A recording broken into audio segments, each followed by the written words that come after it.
Ladies and gentlemen, I tried my best to warn everyone that we were on the verge of a very boring game if someone didn't take a big shot.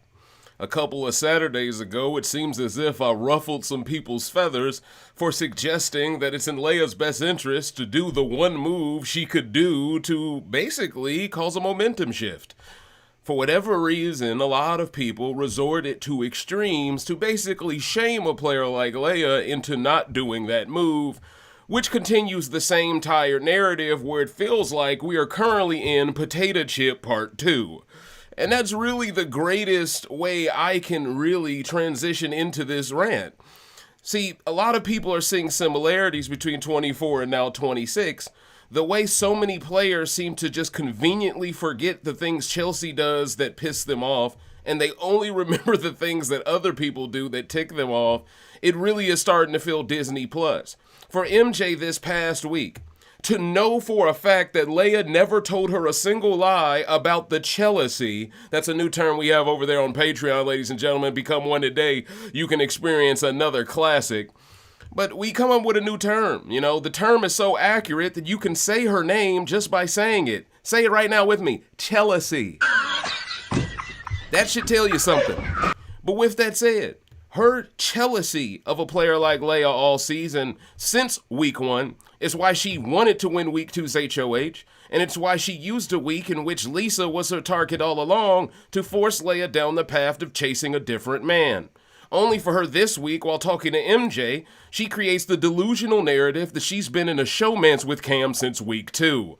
Once again, if that were the case, you wouldn't have forced Leah to play with the tactics of bashing Cam in the HOH room to you.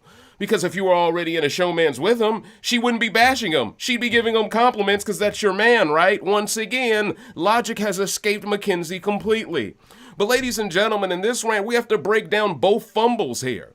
Because we managed to lose 2 players who gave us the best week objectively. The most entertaining week of feeds over the last month was given to us by Leah and Angela, and both of them left tonight. If anyone is telling you that this is a W for the entertainment value of the game, they're misleading you.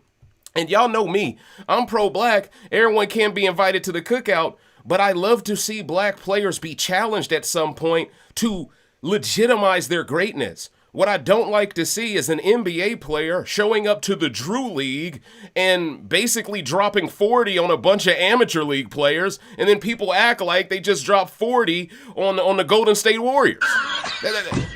Ladies and gentlemen, I'm going to break this down in a lot more context, so get yourself a cold beverage and kick your feet up, because this is RBR, where the real stars are. I have been a fan of this show, of this man, since I heard him speak, since I saw him break down these games from a black, not just from a black male perspective, but also from a gamer.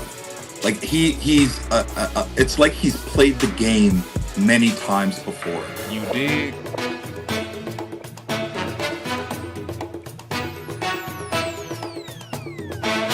It's time.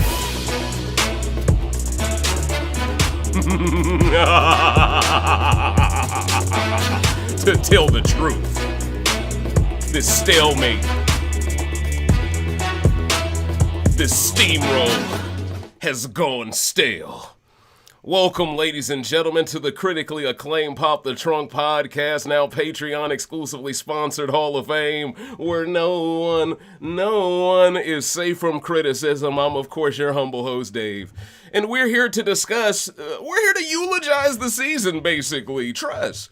Because no matter how you may feel, you may be the biggest Chelsie stan in the world, but the next 3 weeks gonna be boring for you too. I don't care what anyone says. We love to see the Rocky movie when he's up against Drago, someone that just took out Apollo Creed, someone that seems unbeatable. How will Rocky overcome this adversity? That's what makes a great movie. That's what makes a great story. A hero is only good as the villain they're up against, and I can create the argument production has been hiding the tapes, a la Michael Jordan returning from baseball, coming back to the NBA, losing to the Orlando Magic. They're hiding the tapes. They're not showing us the brain of a man like Cam. That way the narrative can be Zingbot can roast him and say you've done nothing all season. Well, it's easy to say he's done nothing if you're hiding the tapes of when he does something. And if he's doing something and it happens to be a transactional situation in which he looks good, but it also makes Chelsie look bad, it makes sense why production doesn't have any incentive to show that.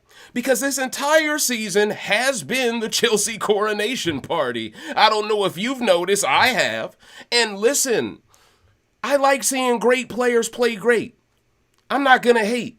However, what I can't stand, and this is a pet peeve of anyone who's been watching this show to know what they're talking about, is when players trip over themselves to make moves that they can't even explain for the sake of someone else's win condition.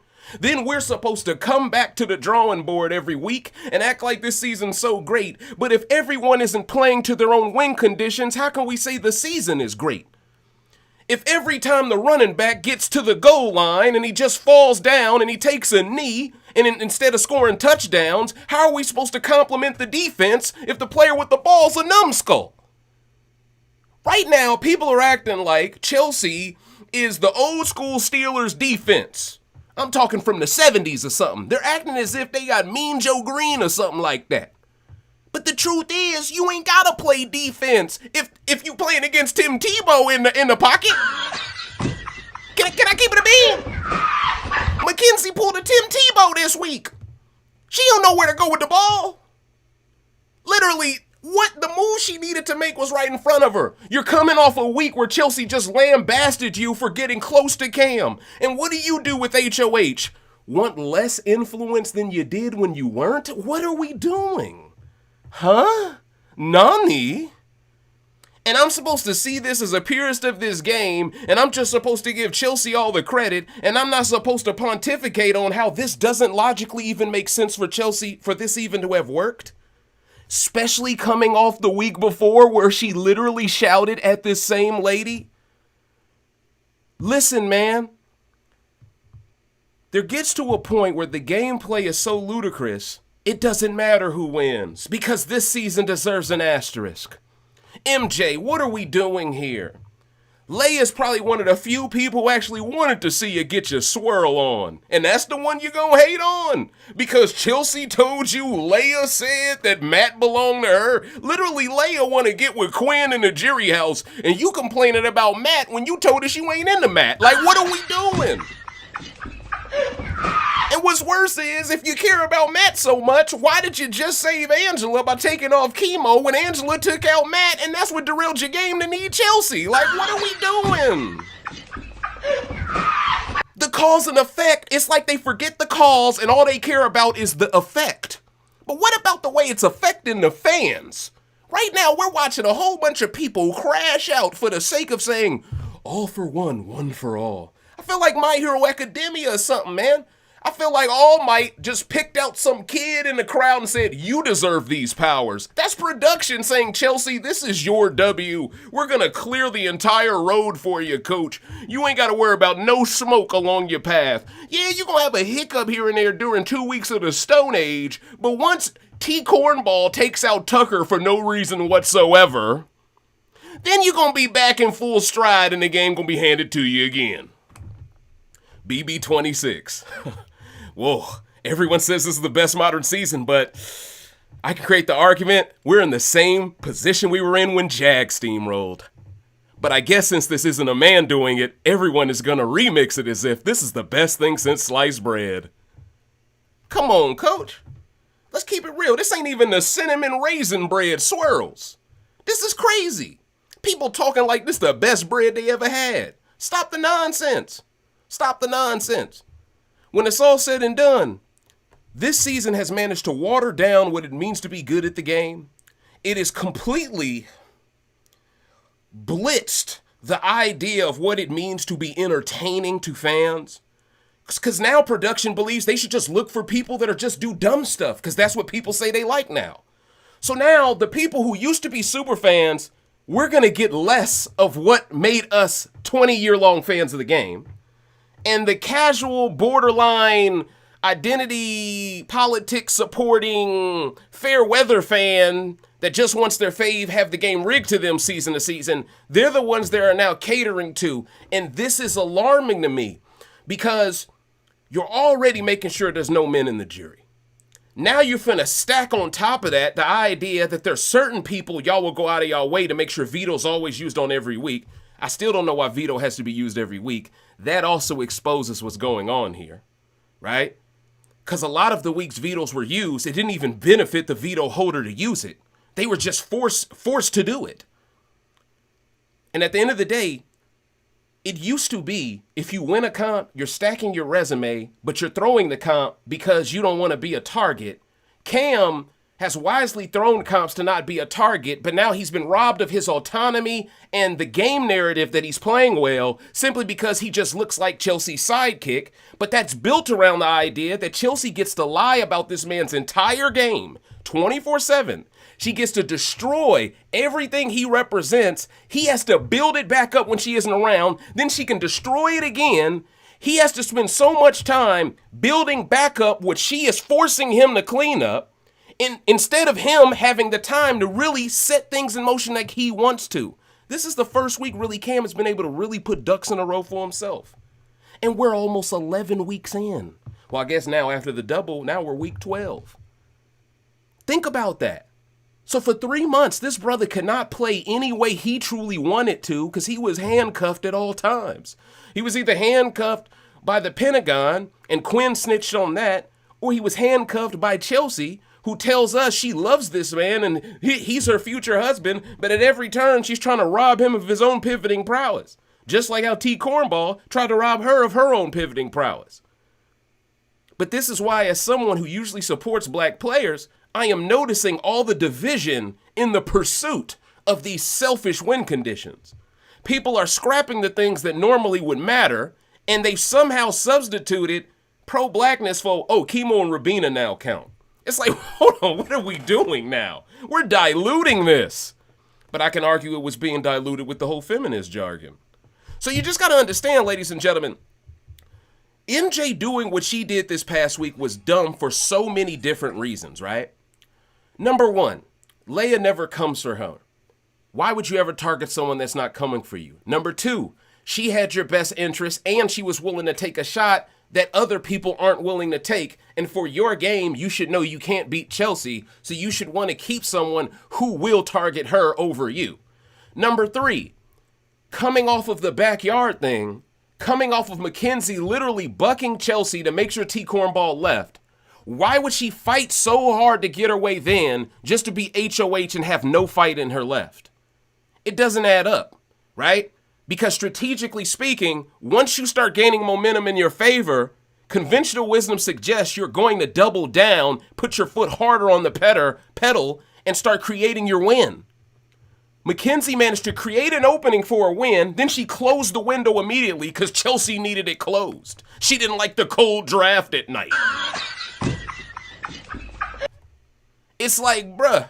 And see, at the end of the day, if all these players was doing was in their best interest and Chelsea outsmarted them in that, okay, great. But come on, man. Now we know for a fact production's been hiding the tapes.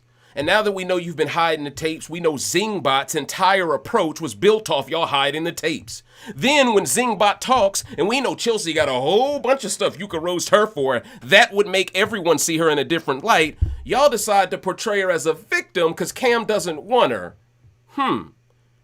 Then you portray MJ as this beast who's unattractive so Cam won't be into her. Then during tonight's episode, you go out of your way to show Cam and Chelsea dap it up, but then when Cam and MJ were doing a handshake to vote out Angela, then you black screened us so you couldn't show it. Fans are starting to see how the sausage is made because y'all are too obvious with what y'all are doing. I'm trying to be the voice of reason here to get y'all to see. It's an L to me that they believe that they gotta rig it this hard to have a certain winner. If they're that great, have faith in them to be great. But if they're not that great and you need to help them, then they don't deserve to win. It's that simple. Xavier didn't get all this help, did he? And they still took away from his win, and he earned that thing. Let's keep it a bean. He convinced Big D to vote out Kylan. Oh, great gameplay. But in all seriousness, he even got Kylan to turn on Tiffany after he fingered her. I'm just keeping it real. That was great gameplay. All right, listen. All right, let's just talk about it here. All right, because you've seen how many guys this season was willing to crash out for some sugar walls. So some respect need to put on his name too. But in all seriousness, though, man, it's like it's only 3 weeks left of this game. And coming off of such an interesting week, I'm thinking they're coming back in the house. They're going to get some air conditioning. It's going to be more fun, right? They're going to be more upbeat. They're going to be more grateful because they're no longer in those conditions. We're going to see some really good game chats. The only game chats that really mattered was Rubina, Kimo, Cam, and Chelsie. And they were setting up MJ to go home tonight. They changed their mind at the last second, literally at the 12th hour. They changed their mind. Cam's like, hey, I prefer Angela to leave instead, right? And that brings me to tonight's double eviction. We all knew Leah was going home. I was never going to be fooled by the Disney Plus of production saying, hey guys, make it seem like you're willing to flip the vote so people keep watching. I mean, trust me when I say Angela losing to HOH tonight, that's the reason why Paramount Plus subscriptions are being canceled at an all-time rate. But with that said, for Angela to get as close as she got, understand she was down 2 points with 2 questions left. Chelsie almost choked this completely away. You have to understand the narratives that would have been written if she would have lost that tiebreaker. And I need to say this, production. I need to say this. Please abolish the rule that guess a number, but if you go over, you lose. Man, this ain't Price is Right, coach. If my number is the closest number to the answer, I should win. If somebody is conservative enough to put down such a low number and they're 9,000 points away from the answer and I'm 5,000 away but I'm over, I should win.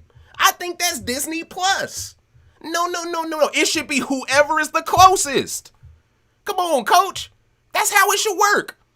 I just think that's dumb. I really do think that's dumb. Because you're just asking for people to pick low numbers. No, you need to reward people for taking bigger risks by picking bigger numbers. But with that said, imagine how much differently tonight's episode could have went if Angela won. Imagine how much more rejuvenated all fans would have been at the idea of, okay, now let's see how people gonna play this. We don't even get to see that. And now that Angela's gone, who else is gonna be willing to really nominate who needs to be nominated?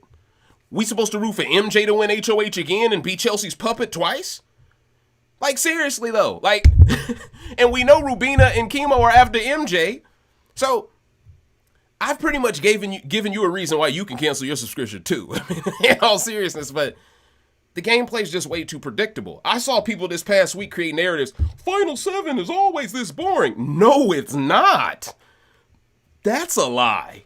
Final 7 usually has more competent players than this. Usually when you're in a Final 7, you have at least 5 players that have a real case to win this game.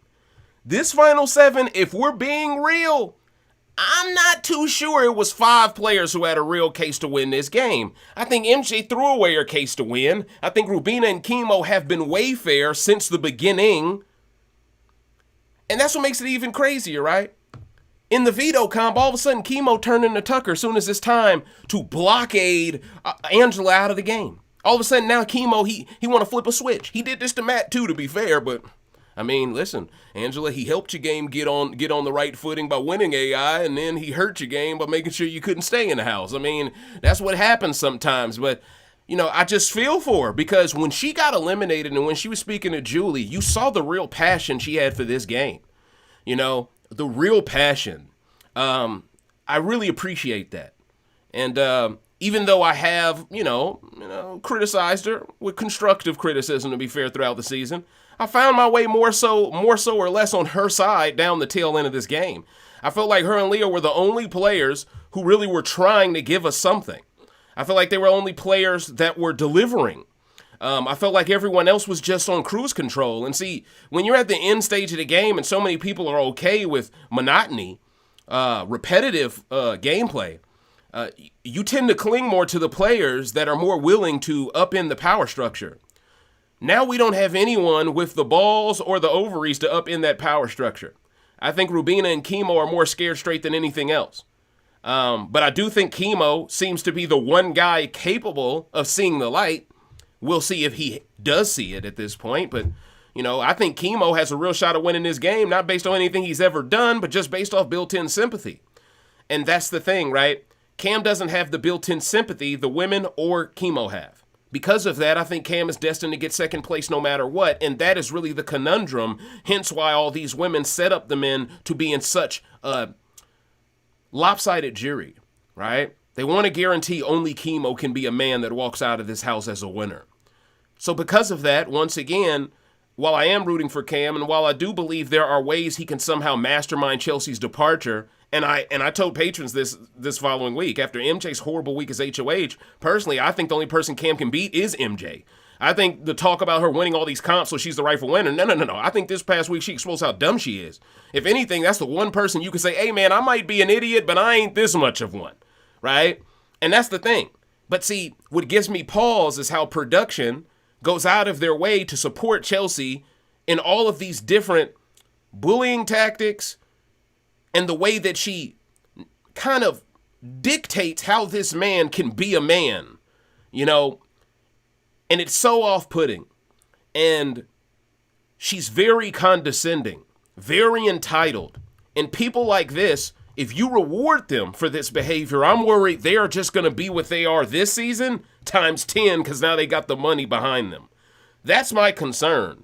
We saw Potato Chip go from being somewhat humble to being completely full of herself to the point where she acted like she was the greatest player to ever play when she won, right? I see something very similar happening with this entity. And what's also bad is if she wins, you're going to have all of her bad moments scrubbed from the net in favor of trying to position her as a perfect winner. We just know how people are. We know this is how things go. Jag didn't necessarily get this treatment, but even Jag, to a certain degree, had people scared to check him in interviews. But I think that had to do with the fact that he was rich already and they didn't want that smoke. But with that said, we're now in Final Five. Cam, Chelsie, Rubina, Kimo, MJ. If you were to ask me 2 weeks ago, I would have been excited about the idea of MJ and Cam both being in a Final Five. But now after MJ basically exposed herself to not be the person or the player that I thought she was capable of being, this isn't a good sign for her. Really isn't a good sign for her, right? And yeah, I think she's more of an example of just how bad the gameplay of this season has been. I've documented it. I can create the argument only 2 weeks out of 11 had good gameplay this season. I feel like the other 9 out of 11 weeks, I believe they were Operation Hand the Game to this player. And that's what you don't want to see. You want to see a competition level. We watch the NFL because we want to see big hits, but most importantly, we want to see the best face off against the best. We watch the SEC because we want to see the best face off against the best. Even though I can create the argument the Big Ten catching up to the SEC, they got some squads now. They done took all the Pac-10 best teams.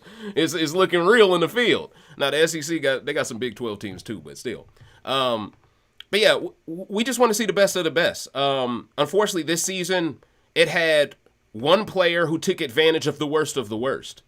And when you're watching this same gameplay implementation week to week to week to week to week, and no one wakes up and says, hey, this is happening to me, this is what makes me laugh at people who create the narrative that if oh, y'all only like sisters if they're victims. Hold on now. Where is this coming from? Y'all have created the double standard that only sisters can be victims. Let's keep it real here for a second. Let's really be honest. Because when anyone else this season has been a victim, everyone else acted like it didn't matter, right? Let's be honest here. People couldn't stand Derek because he showed a different strategy to make the game more boring, so they roast him for it. People didn't like Paul Beta-Hamian because his alliance had a lot of friendship cult-like tactics, which feels a lot like Chelsea's game, by the way. She just mixes in feminism to make you believe it's a little bit more babyface, but in reality, it's the same type of strat, right? So no matter how you really shake it, we're actually holding her to the same standards we hold the same annoying men to, and it feels like a lot of her stands can't take it that she's being held to the standard of a man. So they're actually trying to project and act as if she was a man, we would love her for the same gameplay. That couldn't be further from the truth. The truth is, her gameplay style is horrible to watch. Horrible. And if you take away the things that make her deplorable, she isn't entertaining at all. And that's the crazy part, right? If she was more respectful, she'd be even more boring. Literally, the one thing you can say that makes her entertaining are the things that we shouldn't want her rewarded for. And that's where we are, where some people believe she should be rewarded no matter what because she's not a man, But these were the people for the past few years who said whenever a black man do anything off-putting, he doesn't deserve anything. So people are taking note of this. They're noticing the double standards. They're seeing how goalposts are moving. And quite frankly, none of us are really surprised. But I would be lying to you all if I didn't say that this season has been a disappointment. Because if you really break it down, every week has gone the week Matt went home, just in a different way. 90% of the time a lady is HOH because all the comps have this equity that's meant to disqualify a man from winning if he's an athlete. Tucker's really the only person who was able to win comps this season. But even he was willing to leave because he saw the game was being rigged for Chelsie. You noticed that, right? As soon as he realized T. Cornball was dumb enough to hand the game to someone on the other side of the game, he said, all right, I'm going to take my $100,000 and go home. I'm not finna sit in no jury house and watch this coronation party. So you got to understand, even players in the game got bored of it. The feeds this week got so boring, they chose to show players a different TV show while we watched them watch it. Am I making this up, live chat? They showed them the summit. They were so boring this week, they needed them to watch a different show. Otherwise, we wouldn't watch them. Now, keep in mind, we stayed glued to them feeds when they was outside and funky. Now, all of a sudden, they back to taking showers. Now, all of a sudden, they back to eating stuff other than ice cream and pizza. And now, all of a sudden, they don't know how to entertain. Because all of them have joined the Chelsie cult. Whatever she says goes. And even if she's a complete hypocrite and the thing she says of another woman she does herself, everyone lets her do it, but no one else. Wash, rinse, repeat. This is where we are. And listen, if you find this entertaining, good for you. I hope for the next 3 weeks you have a blast. But once this season's over, and once you see what this leads to in the casting department, just like I pointed out with the potato chip stuff, you're going to see the error of your ways. Because we always pay a price as a community when things get handed to us. It either leads to everyone the following season targeting us when we haven't done nothing wrong yet, or it just leads to the season being universally viewed as bad. But now I'm starting to wonder, was 25 really that bad to people, or was it just a man winning that made it bad to them? Because I'd argue this feels just like 25, but people are scared to say it. And that's the truth. Because it's majority women this time, they don't want to admit it's just as boring. But it is. So now, ladies and gentlemen, I'm on my way to the live chat. I don't want to be redundant. I didn't even intend for this rant to be super long. I thought 30 minutes would be as long as it took to convey my message. Understand, Leia was always going home. They were Disney Plus in the edit trying to convince y'all that there was some chance they'd keep Leia. That was never going to happen. Understand, for MJ to wait until she backstabs Leia to fact check anything that was said to her from Chelsie is just some of the... It's egregious, man. It's a certain level of negligence as an HOH that makes no sense. Because once again, you're the HOH. You dictate the tempo, strategically speaking. Why were you scared to speak to Leia prior to you nominating her? You're much bigger than her. You have more allies left in the game than she does. The only thing that could have made you fear that conversation was the guilty conscience of you knowing it was dumb to begin with, which once again proves my point. Feels like everyone is just stumbling over themselves to hand the game to someone else. It doesn't feel like people really want this money. And then when you do more research into this cast and you figure out how many players on this cast don't need the money, how many of these people are actually well off, how many of them have studied in theater, how many of them have been on commercials, how many of them have been on TV, then you start to go, was this a gigantic script?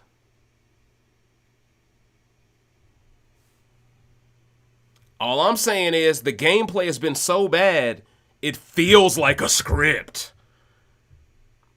You can be blindfolded, go to Chicago, go downtown, find 16 people, and they wouldn't play this bad randomly.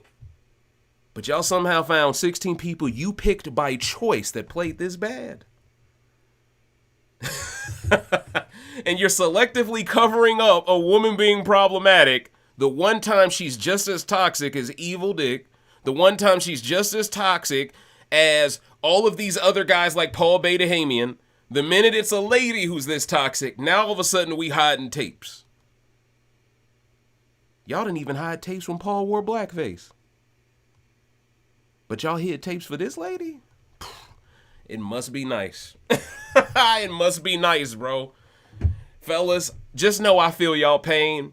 Fans of this game that aren't just blind Chelsea stans, I feel your pain too. Because for the next few weeks, we got to find something new to watch. Now, I recommend The Penguin. It's really good.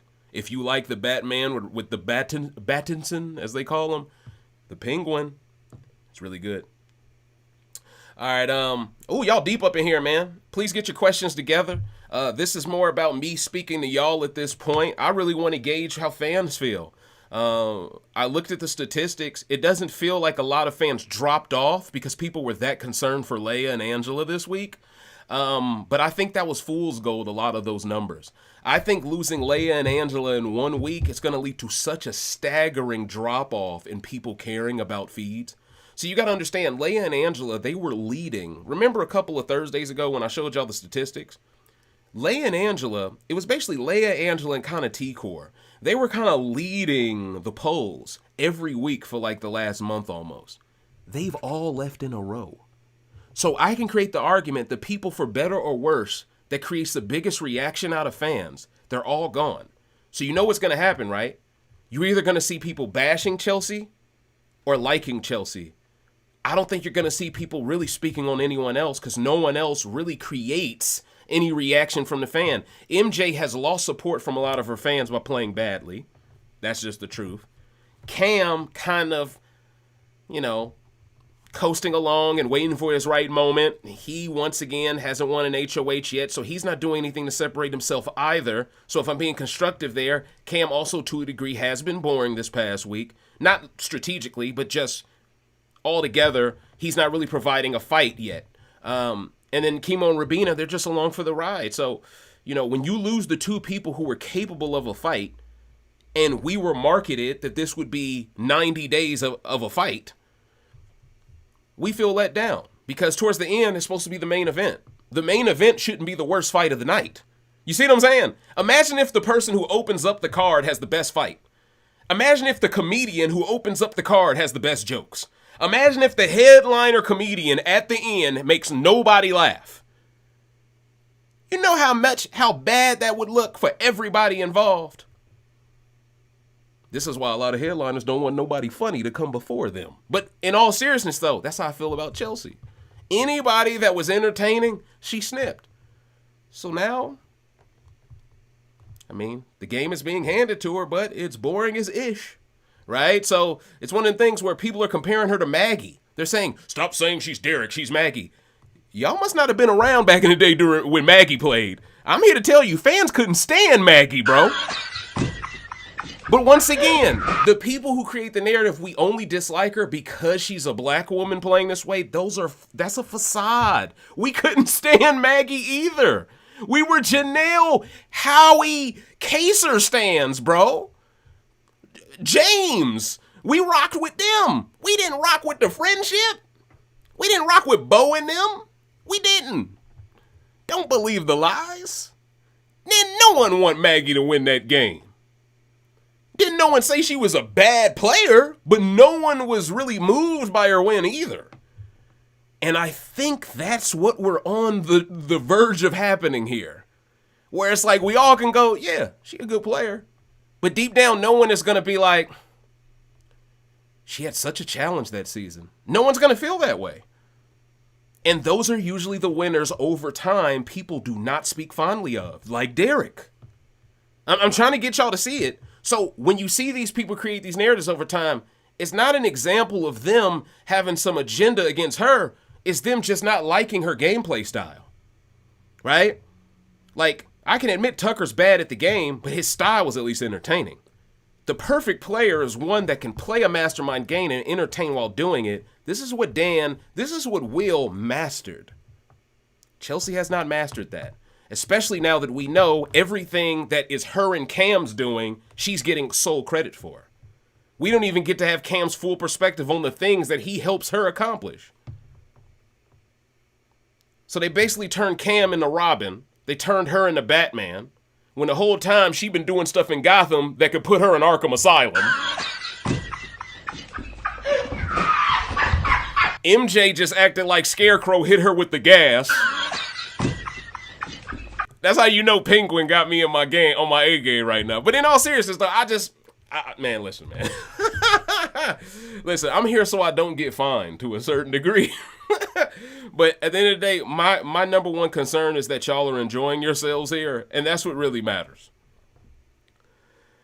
Rod says Chelsea's next target is MJ Watch. I think that is very likely. I mean, listen, I'm just waiting for someone this week now that Chelsea's out going HOH.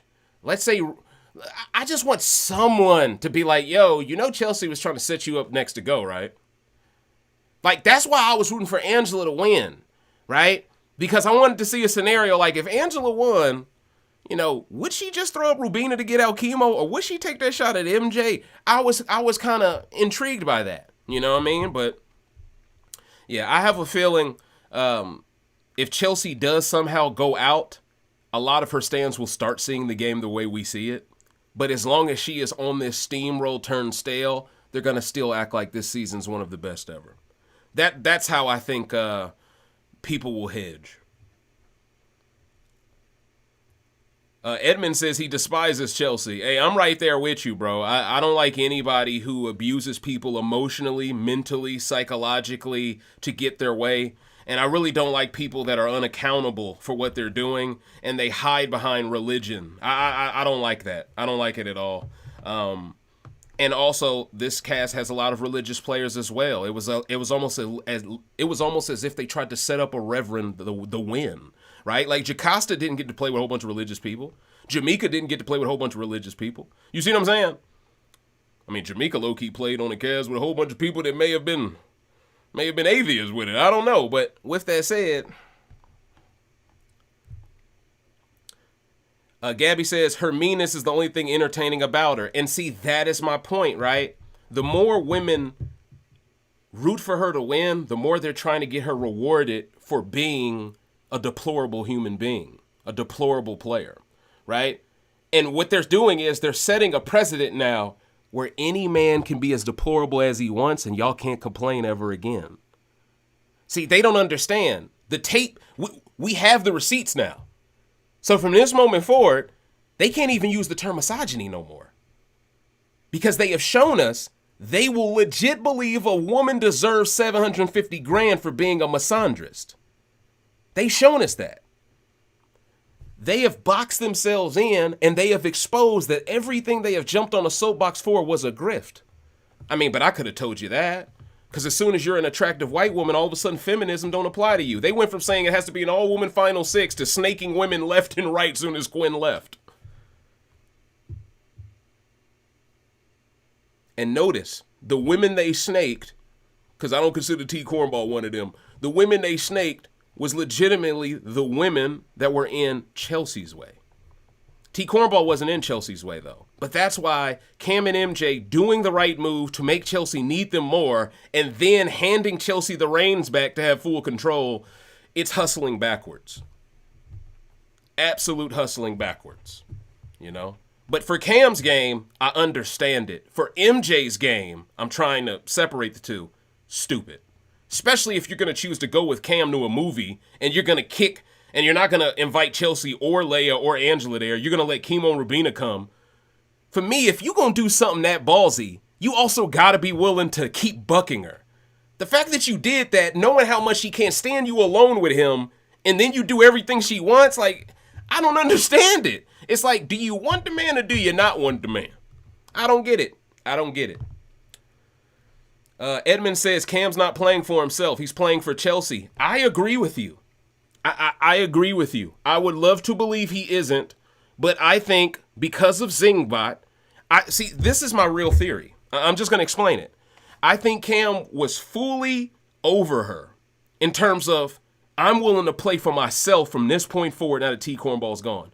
But then when Zingbot did what he did, You got to put yourself in the mind of a man like Cam, who's actually a nice guy. Guy got 600,000 followers, and now he has to worry about the narrative being he's leading some woman on. You got to understand that. Production boxed him in, and then they made the other girl he's been flirting with, they gave her no compliment at all. Instead of just saying, you're quite the comp beast, they said, there's a beast with ugly feet and it's running through the forest. They didn't even say this crap about Claire during BB23, and she left before she even washed her damn ass. You feel what digging me go? Huh? I'm just saying. Huh? Shorty left that house looking like a wildebeest from Teen Titans. Y'all ain't say nothing about her. In fact, you rigged Amazing Race to her. So I'm just trying to get y'all to see. When they want to give you that preferential treatment, they do. When they don't want to give it to you, they do what they do to Cam. They force him down this linear path of going, hey, everything Chelsie has forced you to be subjected to, we gonna force you to be subjected to as well. Because we're never going to showcase any of your brilliance. So you only have one purpose to serve, brother. Fulfill the prophecy again and get no credit for it. Sacrifice for a second year in 3 years and get no love for it. And this is why they pick so many recruits who are brothers. They don't want that brother to show up who knows his value and most importantly understands that Chelsie could have played this game without, as my brother Anthony Douglas would say, without soiling Cam's name or sewering Cam's name. She didn't have to go about it that way. She did it because she even knew the script was both of them in final two. Because otherwise, why would you spend so much time degrading one player's game equity unless you know you'll end up at the end with them? She didn't even do this to Brooklyn. That's deep. She always spoke highly of Brooklyn, so that shows me she knows how to separate without having to bash someone. So no matter how you shake it, anyone coming up with any excuses, this is the only way she can play just because it's effective, knowing that the cast is full of amateur night players. This is amateur night at the Apollo, bro. It's not impressive. Would you be impressed if Tyrese Halliburton started hooping in the big three? Would you be impressed if he dropped 20?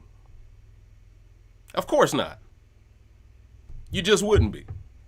But right now, people acting like this big three stuff is NBA Finals. No. All right, this is a bridge. BBOTT's win, it holds more weight than this season's. I'm not gonna lie to you, bro, because it's been so rigged against men in general. I'm not sure if they're playing for HOH right now. Oh, they definitely hiding the tapes, Breezy. You know what it is. Oh, you like ED, DJ, CJ? That's what's up. Makai says he thinks most of reality is scripted. And that's the issue, right? I'm worried reality TV is becoming like pro wrestling. Pro wrestling used to have a term called kayfabe, where the people who were involved that knew what was going on, they knew how to stay in character to make people believe, suspend their disbelief that it was all real. What I'm worried about is this is looking a little too manufactured and it's too easy to decode now. I feel like the 15-year-old version of myself would think this stuff is Disney Plus because it's so obvious, right? And at the end of the day, once again, I just want the game to be more interesting than this. I feel for the fans because y'all know me. I love to break down strategy, but the strategy is so self-explanatory. It's one of them things where all we can really do is roast. Sharon believes Rubina will put up MJ or Cam. Rod says Chelsie is not a bad player or potential winner. I'm just saying she's had it easy. I agree with that.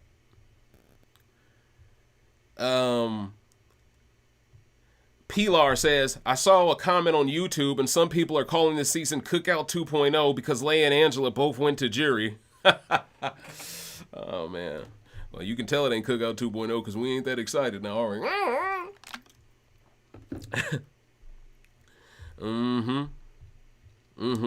Absolutely.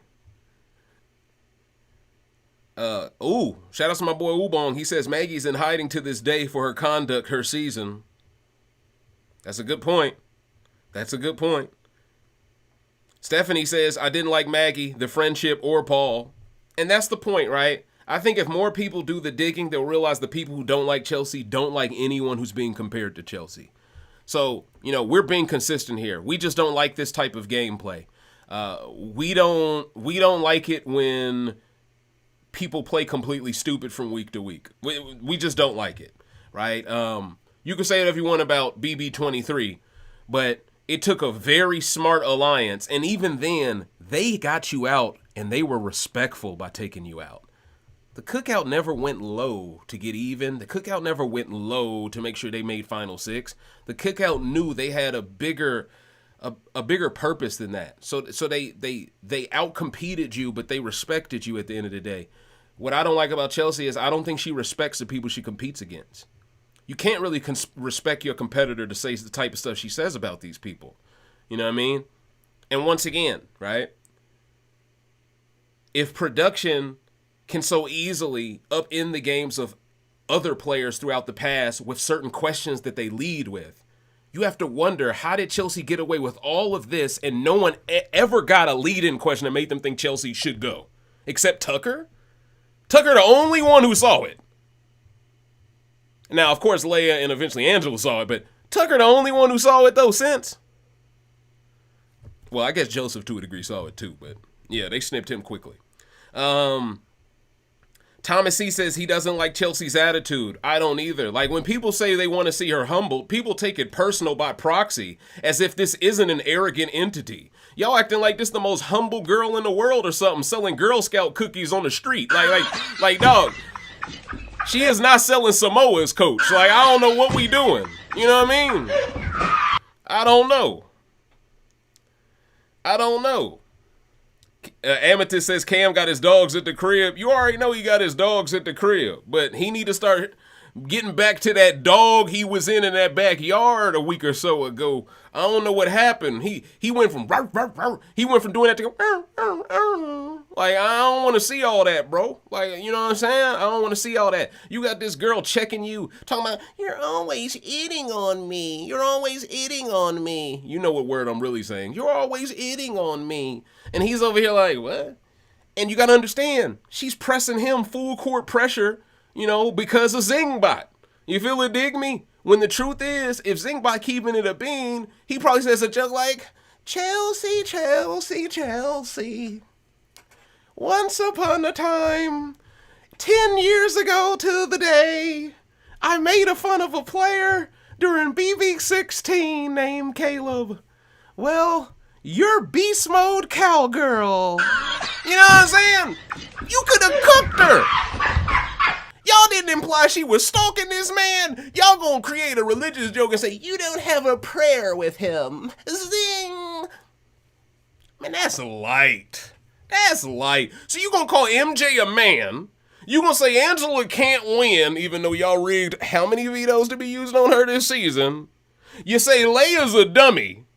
And then you go out of your way to say, hey, but you, Chelsie, the one who's been the biggest bully all season, the one that's the biggest hypocrite all season, the one that has harassed this man Cam, the one who has made herself into a mockery based off how we have already exposed the contradictions in all of her wording. This is the one y'all want to portray as some victim when literally she's been victimizing the man that y'all just guilt-tripped into giving her a chance. Now he got to give her this fake half-arm hug and be like, you got a chance with me. You might have some pity pipeline to success one day. Yeah. One of these days, I might just bust it open. Gonna have to catch me on the right night, though. Like, come on, bro. Like, bro, no, man. So the production team that didn't want to see black love during BB24, now they want to imprison the black man to love this chick that don't deserve it. See, this is what I'm talking about, bro. It's all about making sure the man don't have no control. That's what it's all about. Because when everything was copacetic, y'all ran up the potato chip and said, it's time to break it off. You the sole winner. We don't want this brother sharing any of them vacations. Let Joseph get it. Then y'all start the real love boat with the guy that y'all just brought in as the replacement host. That show completely crashes out because there's no Monty to give it the juice it needed. Y'all ain't gonna admit it, though. When he was on Bold and the Beautiful, everyone tuned in because we wanted to see the dynamic. But then when it's Joe and it's Taylor, even Challenge USA producers said, we don't even want Joe if he don't come with potato chip. Come on, coach. But they sure took Monty, didn't they?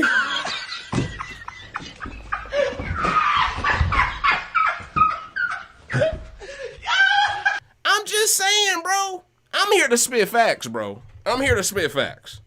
You know what I'm saying? Now all of a sudden they want every black man to be Monty when they went out of their way to begin the slow trickle-down effect of Monty getting no credit or recognition. So that's what our archetype's supposed to be now, huh? Mr. No Recognition?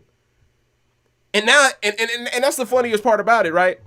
I'm seeing people still ship Cam and Chelsie together because they want Chelsie to be bailed out. They want her to win this money because we know what is going to happen if she wins the money. Then she's going to really bully this guy into dating her with the money. She going to be tricking off him like Drake said about The Weeknd. You feel what, dig me, coach? Cash money, cash blowing Abel bread out there tricking. Stuff we do for, he doing for. You feel what, dig me, coach? Man, I already see through it, man. I see the whole play. But good luck to you. Rod says Cam has influence over Chelsie and MJ. Y'all just don't see it. No, I'm not saying he doesn't have influence, but the perception is what it is because of production through Zingbot. If Cam does nothing to change the perception and he's just along for the ride, the lollipop gill, the lollipop gill. If he's just along for the ride on the Wizard of Oz side of the game, if I only had a brain, no one is going to read him as someone who did anything until the very last second. And I still don't believe they reward him over Kimo. I still don't believe they reward him over Rubina. There's something about this jury. It give me the ick. If T Cornball has any influence, you know she making sure that black man don't win. She gonna be like, a black man has won before. But, and I know KC is an Asian woman who has won, but KC was rainbow, Rubina is straight, okay? And if Tucker, if he wins AFP plus 20 grand, then they can start their life together. They have $1 million. Nah, bro. I'm cool on that, bro. I'm cool on that. The edit trying to give Rubina all this credit. Man, listen, I ain't saying Rubina played badly or nothing, but did Rubina have any control over this week? No, not at all. You feel what, dig me? Cam, he got closer to her. Chelsie got closer to her, even though I'd argue Chelsie be getting closer to her since T. Cornball was around, but Cam's got closer to her.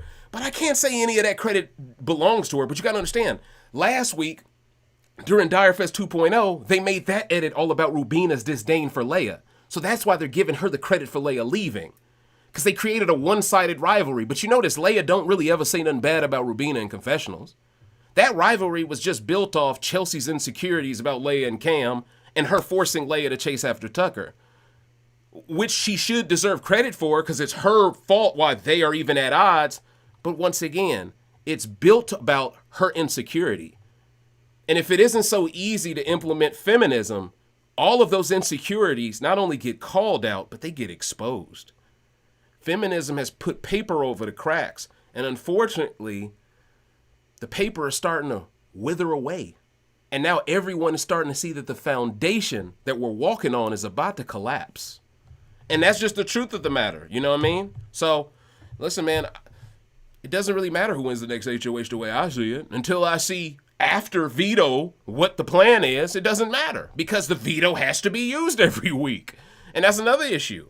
So, Angel says the jury is going to be very bitter. I agree with that wholeheartedly. But I bet they end up not being bitter towards Chelsie if she's in Final 2. I bet they somehow figure out a way to be more mad at Cam. Because that's just how this game is played. I just have a feeling people are going to be like, Cam, like I have a feeling people are going to be like, Cam, why didn't you at any point turn on Chelsie and work with us who were after her if you knew you couldn't beat her? And Cam's not going to have a good answer if he doesn't get her out. He's not going to have a good answer, right? And that's the thing. The longer you leave it, the more likely you won't be able to pull it off. And besides, we saw Dougie take out Bitter V during BB Can 12, and we saw Bitter Jury still reward the other person he was next to. So I don't really have much confidence that if Dougie wasn't rewarded for playing exceptionally, never touching the block, and getting out the biggest threat in the game right before the final, I don't see how a player like Cam is going to get more benefit of the doubt on the same feminist type jury. From the same feminist type jury. I just don't believe it. There's only so much flirting you can do. They just don't want to see men make that money. Tassan says, here in North Carolina, CBS News covered the Hurricane Helen and didn't show BB. I'm going to keep it real, bro. You didn't really miss nothing tonight. I'm going to keep it real. It was one of the most anti-climactic double evictions. Bro, social media is a ghost town, bro. It's Westworld, bro. The tumbleweed is flying across the street.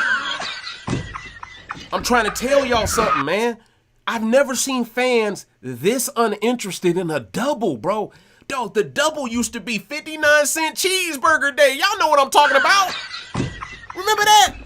And for the sake of, they ain't paying me to market them, but you know what spot I'm talking about with the 59-cent cheeseburger day. They don't do it no more, right? They don't do it no more. It used to be something everybody showed up for.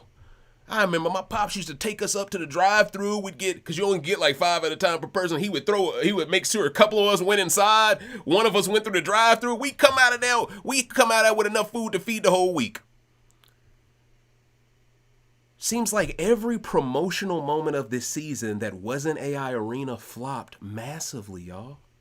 Both twists that were upgraded flopped. They never showed us another upgrade downgrade for the rest of the season, which I thought was a flop in itself, because that extra wrinkle would have given players more incentive to maybe go at a Chelsie. You didn't give anyone on the bottom. Well, last week they gave people a chance. Let me be fair. 2 vetoes were there, and Leah chose not to do it. They gave them a chance, right? You can lead someone to water, that don't mean they're going to drink. I get that side of it. But let's be honest. If production is covering up so much of Chelsea's mistakes, they're also trying to get Leah not to use the second veto either. And I think that played a role in her frustrations, man. The idea that she may have been talked into a scenario that was her worst case. It's tough. But that's how it happens sometimes, you know? You got to roll with the punches. But this is why 2 Saturdays ago I told her what needed to happen. I gave her the hall pass. You know, I did everything I could. You know what I'm saying? I was trying to get this game good. But a lot of people got that lemon booty, man. They didn't want to see Chelsie get tested, man. You know what I'm saying? And when a lot of people don't want her tested, I don't know how they can say she all the above on that ISET test or ACT. You know what I'm saying? She ain't tested. You know what I'm saying? You know, some rappers in the rap game never battle tested. So for me, I can never really know if they bout it like that. Others are always tested. The ones that are always tested, the streets rock with them a little harder. It is what it is, bro. Dan's funeral, Chelsea's never given us a moment like that. She's never had to be fair. But there's something about seeing someone in a low point digging their way out and still cooking. Like, it really puts in a new perspective how dominant, how transcendent of an entity they are. Right now, I'm not really seeing that, bro. You know what I mean? This reminds me of like, this is like the worst era. Wait, hold on. Let me think of a really bad era. This is like the era of the NBA before the Shaq Kobe Lakers formed, but after Michael Jordan retired. In that little bubble where no one cared. The lockout happened. Tim Duncan won his rookie season. No one knew who the Spurs were. It reminds me of that bubble in time where we were in between eras and the NBA were trying to figure out, where is our next direction? We are in desperate need of a new direction. And no matter how you may feel, I think it is the wise approach to believe that it is not wise for casting to select more feminists moving forward. They had their season. Now let's pick some women that actually like men again. Because if I'm being honest, it feels like y'all had a quota. You must dislike men in every fiber of your being if you want to make this cast. You must. All right? You must. You know what I'm saying? And I'm just saying, if you're not looking for men who dislike women in every fiber of their being too to make it interesting, then you're clearly rigging it.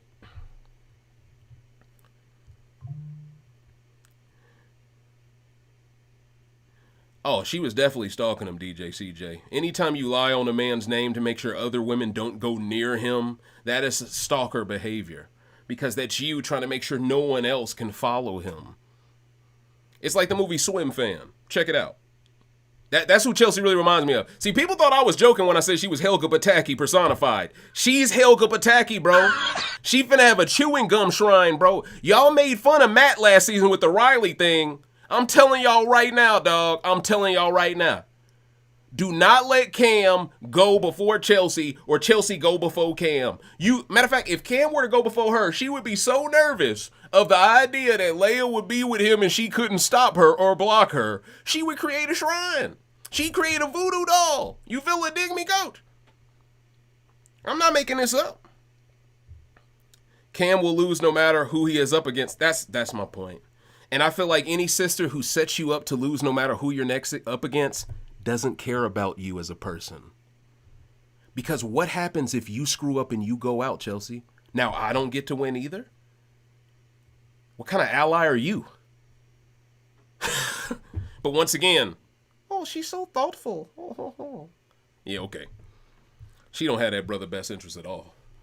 Yeah, Dougie got robbed twice, man. He got robbed twice, man. And I heard Survivor is also becoming more of the same. I heard last night a black dude got done dirty. I'm not shocked. I'm not covering it. But once again, CBS, I'm here to tell you, you cannot turn every show into the same thing. These shows have to differentiate themselves from one another. And you're looking for a lot of soft men on all these shows, and you're looking for all the hard-faced, most masculine women you can find. I'm just saying, bro. Relax. Relax, bro.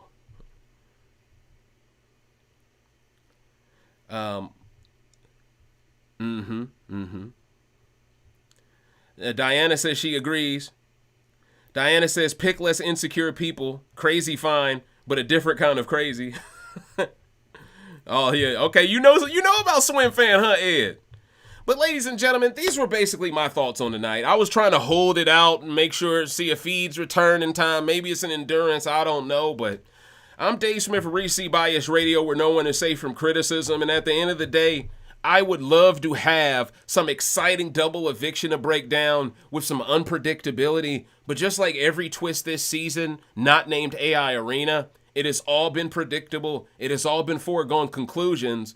And when I don't have to watch feeds to keep up with the strategy, we are truly in the dark age of this season.